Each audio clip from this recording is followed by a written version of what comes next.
In this video, we are going to memorize together 16 Italian irregular verbs in the present tense in an easy and fun way. Cominciamo!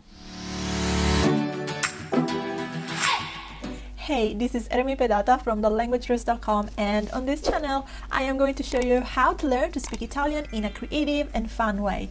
And today we are discussing Italian irregular verbs, which is a topic that many people really don't like. Aspetta, mi hai detto verbi irregolari? Ma quali? Quanti? Perché? However, my hope is that by the end of this video, you are going to change your mind about it. I'm about to show you 16 Italian irregular verbs in the present tense, and although you may have been told that Italian irregular verbs do not follow a pattern, in this video I am going to show you a little trick to remember them anyway. And stay tuned till the end of this video because I'm going to show you how to memorize even the most super Italian irregular verbs like that. So the first thing you need to do in order to have the best chances to memorize these irregular verbs in Italian is to group the ones that are similar together. And I'm going to show you what I mean by showing you some groups of Italian irregular verbs that I grouped together because they look kind of similar. Let's start with group number 1. Andare and dare. Andare in the present tense is vado, vai, va, andiamo, andate, vanno. Whereas dare in the present tense is do, dai, da, diamo, date, danno. Now look at how similar are these two. Actually, dare is embedded in the verb andare. And so it's kind of like two verbs for the price of one. Now group 2, sapere and stare. Sapere in the present tense goes like so, sai, sa, sappiamo, sapete, sanno. Whereas stare in the present tense goes like sto, stai, sta, stiamo, state, stanno. As you can see, so, sai, sa, sto, stai, sta is kind of similar, and then you have at the end stanno and sanno. Now let's go to group number 3. We have dovere and bere. Dovere in the present tense goes like devo, devi, deve, dobbiamo, dovete, devono. Whereas bere goes like bevo, bevi, beve, beviamo, bevete, bevono. And again, you can see the similarities in terms of spelling. In group 4, we have two more verbs that are similar in terms of spelling. And these are uscire and crescere. Uscire in the present tense goes like esco, esci, esce, usciamo, uscite, escono. Whereas crescere goes like cresco, cresci, cresce, cresciamo, crescete, crescono. Can you see the similarities? Now, you may argue that crescere is not an irregular verb or it's not as irregular as uscire, but still, it is good to learn these two together because they are pretty similar. Moving to the next group, we have salire and valere.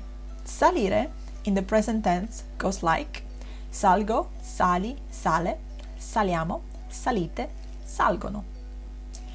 And then we have valere. Valgo, vali, vale, valiamo, valete, valgono. Be careful with salite and valete because the vowel is different. One has a I and the other one has got an E, ite and ete, but the rest of the verb is pretty similar. Next group, we have again uscire and dire. Uscire goes like esco, esci, esce, usciamo, uscite, escono. Whereas dire goes like dico, dici, dice, diciamo, dite, dicono. You can see how the spelling matches in a certain part of this verb, so you can try to learn these two together. In next group we have fare and andare again. So fare goes like faccio, fai, fa, facciamo, fate, fanno. Andare goes like vado, vai, va, andiamo, andate, vanno. Now, the reason why I have grouped andare and fare together is because I like to look at them in this way. I like to look at the similarities between vai and fai, and va and fa, and vanno and fanno. And also I like to look at how the ending in andiamo and facciamo and andate and fate are similar, which can be a good way to remember them together. And finally, the last group, we have piacere and tacere. Piacere goes like in the present tense piaccio, piaci, piace, piacciamo, piacete, piacciono. Whereas tacere goes like taccio, taci, tace, tacciamo, tacete, tacciono.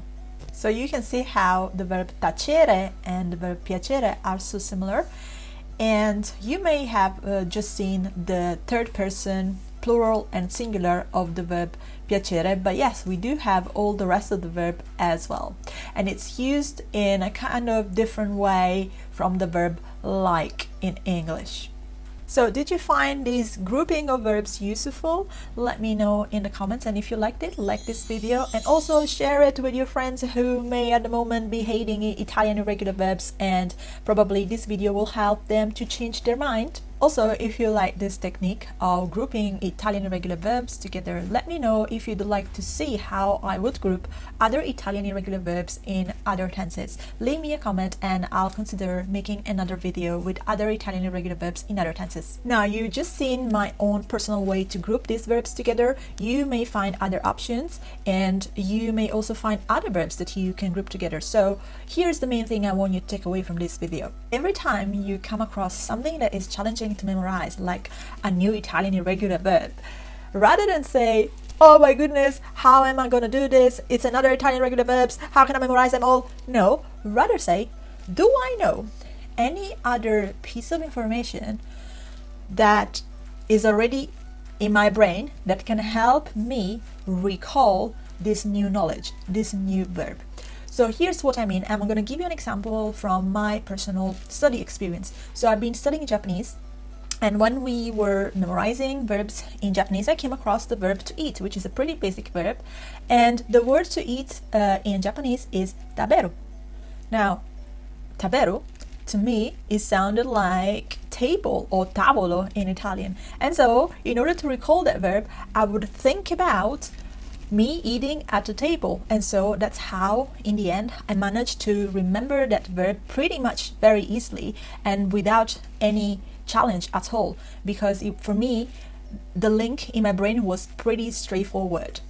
And so this is exactly the same thing that I want you to do every time you come across something that is challenging to memorize, and this may be a new Italian irregular verb or anything else in Italian. So connecting a new piece of information to something that you already know, and this can be anything, it can be a thing, it can be a new word, it can be a person, that can help you remember the new piece of information more easily.